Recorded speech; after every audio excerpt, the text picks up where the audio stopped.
Hi, how are you? I'm Christina Brainard, Community Relations Coordinator for the Melbourne Police Department, and we're going to switch things up a little bit here today. I'm with Commander Marc Claycomb, who is the commander of the Community Services Division, which is where I work. And we thought we might touch base today with you because there's been a lot going on, and I thought maybe people might be interested to know what we've been doing in our division. Absolutely. We've been incredibly busy, as you know. Yeah. This is a bit of a role reversal, and I've tried for months to get you in front of the camera, so I'm glad you're here with me today. It's because I feel safe with you. Yeah, we've been super busy, and as you know, the Community Services Division is the forward-facing division of the, we're all kind of forward-facing, but we are the front of the house, point of contact in the community involved Community Services Division, hence the name. And our really, really busy season is all year, but our really, really busy season is pretty much leading up to Halloween and through the end of the year, and we're right in the middle of that right now. So we'll just kind of cover what we've done thus far and then maybe talk about what's coming. Yeah, which, by the way, has been such a learning curve for us. I mean, we really had to kind of reinvent what we do and how we do things this past year, but I'll let you tell them. We're in good company with that. We've all kind of had to adjust for 2020 and COVID, but every year for Halloween we do a trunk or treat, and we like to be in the community and get the kids out to a safe location during the day to pass out some candy and some cheer and have some fun and dress up.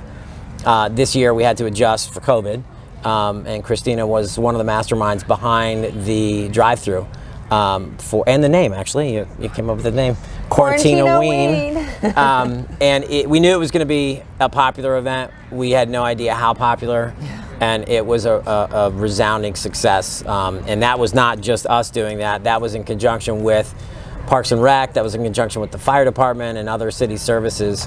And it truly was a pretty fantastic event given the circumstances of COVID. We had a line serpentine through the parking lot and out onto the street with traffic control from law enforcement. But it was hours. And people waited for a significant amount of time. So thank you very much for those that came out and your patience in doing that.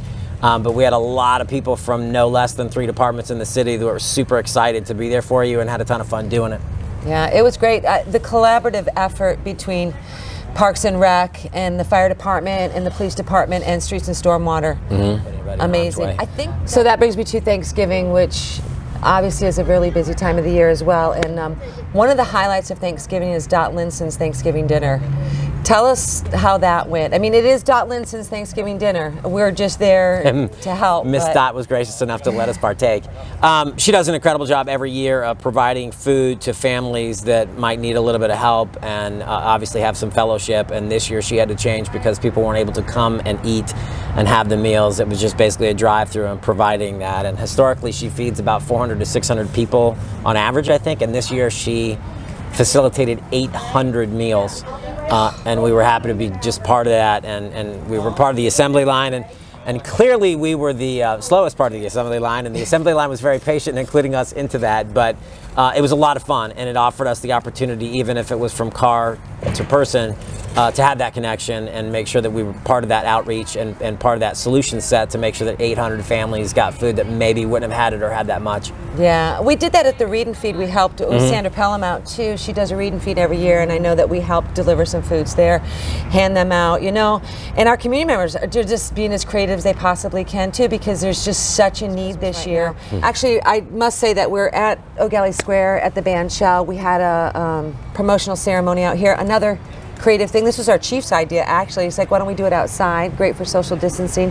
We had beautiful weather today, so it was lovely. But we're in deep right now with Shop with a Cop, and what I wanted you to do is be able to speak to what is Shop with a Cop, how do people get involved with it, and like where do we get our funding and our gifts for that? Could you elaborate on that? Absolutely. So Shop with a Cop has been around in the law enforcement community, but certainly with the Melbourne Police Department for at least 20 years.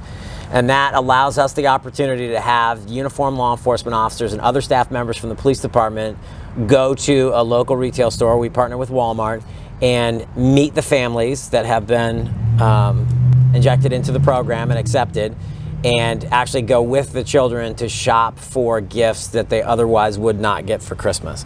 And it's an incredible opportunity for us to provide that to our community members and to be physically part of that process. This year we served, I believe, 86 children through about 50 families. a big year for us. And we, as a team, rose to meet that task and make sure we had a system in place to facilitate that many kids, because normally we don't have that many. But as you said, this is a year we really need it. But parallel with that, we also had the biggest giving year ever for Shop with a Cop, and that program is funded by two major ways. One, local partnerships with businesses. Historically, Walmart provides us the opportunity to apply for a grant, and then that grant money goes to our Shop with a Cop program and is spent at the Walmart. This year we had several major donors that provided well over, I think, $20,000 for the Shop with a Cop and some other projects this year that historically we don't have. So we were able to provide 86 children that day. We're able to provide the second half of the Shop with a Cop as the food giving portion of that, and we're providing a meal for up to 10 people for 100 families that we'll be delivering on the 23rd. So the Wednesday before Christmas, we'll be at the Publix on Babcock Street. Again, hopefully another good, well-run systems in place there to get 100 families dinner for 10 for the Christmas season. That was also done by donation as well. It's so exciting to be a part of this. It really is amazing that people are so fundamentally, innately good and want to give, and it's just a wonderful thing to see. So there are some good little things that had come through COVID. You know, you always have to look for the silver lining. Absolutely. I wanted just to mention about Grinch too, because that's kind of been my baby there. If you didn't know, this is our second annual Meet the Grinch, and we have it at the Melbourne Square Mall. We partner with them. This year it was a little different. We stayed at the Santa display. It was very social distant. There was a plexiglass up there, but we effectively did it. We had about 200 kids come through, a little bit more than that. We had little snacks and Starbucks and Chick-fil-A and the Melbourne Square Mall that donated little gift bags for the kids. So it was an overwhelming success. We had a selfie station there. So look for it next year. And I just want to say, all of these things that come up, you can always check our Facebook page.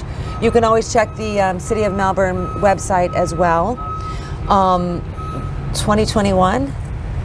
What do you think? What's going to happen? What do we got going on? Bigger and better than ever. That's what we're shooting for. So as far as that goes, we're going to be doing everything that we have done historically and see what we can add to it. Surprise, that's the first we've had that conversation. We're adding to the plate of Community Services Division.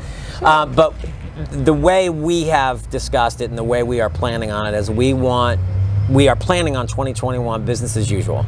We are planning on 2021 being post-COVID, and we will adjust accordingly to meet the needs of CDC compliance and COVID if it's still around. But we're hoping for and giving energy to being a normal year in 2021 and being as good or better than ever.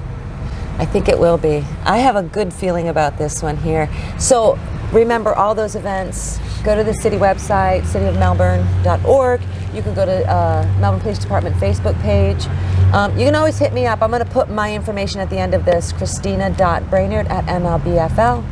I'm the girl that picks up the phone at the police department, so if you need something, give me a call. And thank you, Commander. You're very welcome. And I would be remiss if I didn't mention anything that you want to donate to the Melbourne Police Department, whether it be a boat or an armored personnel carrier or cash for Shop with a Cop, goes through the Melbourne Police Foundation. The Melbourne Police Foundation is a 501c3, a nonprofit that exists to support equipment and training for the police department that may not be able to be acquired through normal budgeting, especially in years that we're struggling to add things to the list. So Melbourne Police Foundation will include that link, please, at the end of that, so everybody would have the ability to see what that's about as well. Man, that was a lot of stuff to tell you all about. Thanks for listening. Please make sure you check out those sites we talked about. Thank you, Commander Claycomb. It is my pleasure. You may be in front of the camera more now than you were before. No, I don't think so. All I have to say is be kind to yourself and be kind to everyone else, and I hope to see you.